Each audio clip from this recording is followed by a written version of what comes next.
নমস্কার, আমার সনাতনী পরিবার, আমার গুরু পরিবার।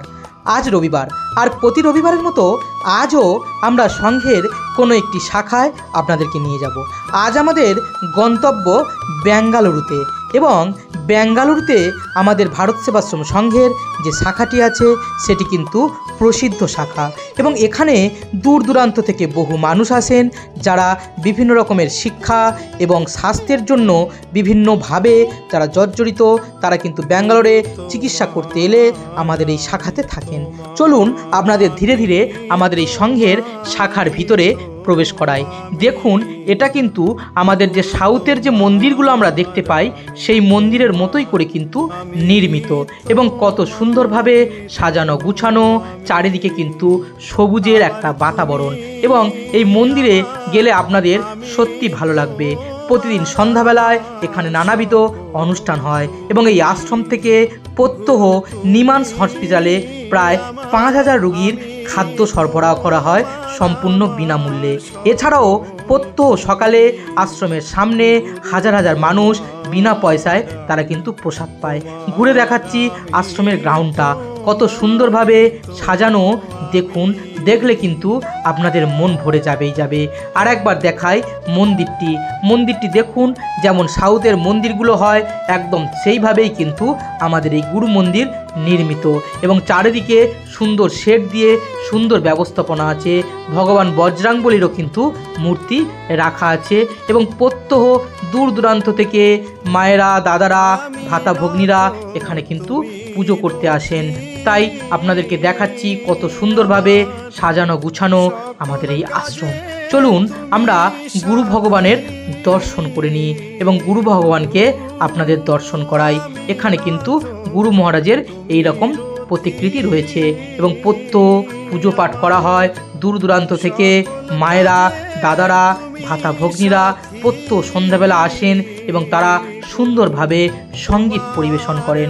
তেমনি আমাদের সঙ্গীতা মা কত সুন্দরভাবে সঙ্গীত পরিবেশন করছে আপনাদের শোনাই, আপনারা একটু মন দিয়ে শুনুন।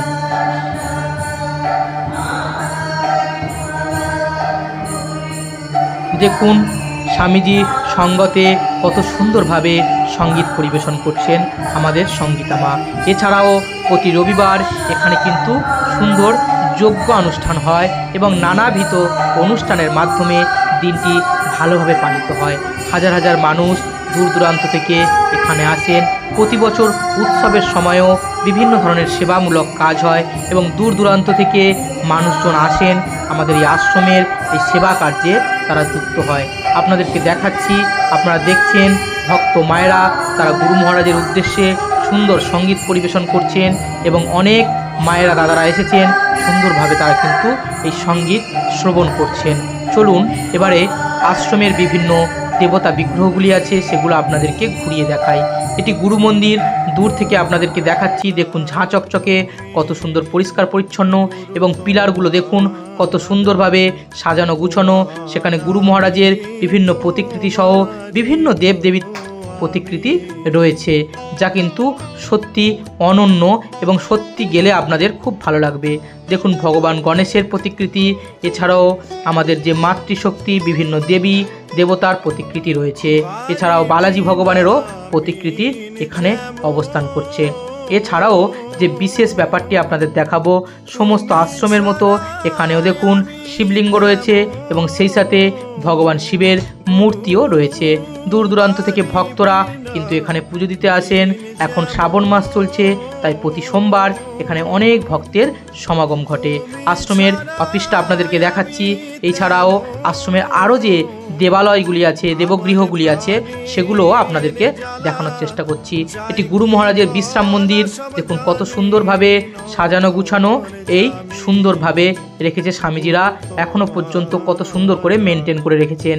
এবং এটি আশ্রমের সামনের দিকের সন্ধ্যাবেলার দৃশ্য। এবারে আপনারা এলে এখানে যে থাকবেন সেই রুমগুলি কেমন দেখায়। বিভিন্ন ধরনের রুম আছে, এগুলো নিচের রুম। এগুলোতে যারা পার্মানেন্টভাবে রয়েছে, অর্থাৎ 1 মাস, 1.5 মাস, 2 মাস, 3 মাস করে রয়েছে, তাদের জন্য চিকিৎসা করাতে এসেছেন, বা শিক্ষা খাতে বিভিন্ন বিষয়ের জন্য তারা এখানে এসেছেন। তো রুমগুলো সত্যি সুন্দর, সাজানো গুছানো, এবং অল্প ভাড়ার মধ্যে। এগুলি আপনার হচ্ছে প্রতি মাসে প্রায় 10 থেকে 12 হাজার টাকা মতো ভাড়া নেওয়া হয় এবং তার সাথে খাওয়ার জন্য প্রায় 60 থেকে 70 টাকার একটা কুপন পাওয়া যায়, যেটা প্রত্যহ। আপনারা হয়তো ভাবছেন এটা একটু বেশি, কিন্তু ব্যাঙ্গালোরের তুলনায় এটা অনেক কম, কারণ ব্যাঙ্গালোরের খরচা কিন্তু সত্যি অনেক বেশি। তো এই হলো আমাদের যে বিল্ডিংয়ে বা যে রুমগুলোতে সাধারণ মানুষ থাকেন সেটা আপনাদেরকে দেখালাম। যাই হোক, আপনারা যদি পারেন, যদি ব্যাঙ্গালোরে যান, অবশ্যই করে ভিজিট করবেন আমাদের সংঘের এই শাখাটি। সত্যি সুন্দর শাখা, মনোরম পরিবেশে, আপনাদের খুব ভালো লাগবে। অবশ্যই করে জানাবেন এবং কমেন্ট করে জানাবেন কেমন লাগলো এই ভিডিওটি। পরবর্তী রবিবার আবার কোনো একটি সংঘের শাখার কোনো একটি শাখা থেকে আমরা ঘুরে আসব। ভিডিওটিকে একটি লাইক করে দেবেন, পেজটিকে ফলো করে একটু সঙ্গে থাকবেন। জয় শ্রী গুরু মহারাজ, সবাই ভালো থাকবেন। আবার পরবর্তী ভিডিওতে আপনাদের সঙ্গে দেখা হবে। ওম গুরু কৃপা হি কেবলম, গুরু কৃপা হি কেবলম, গুরু কৃপা হি কেবলম।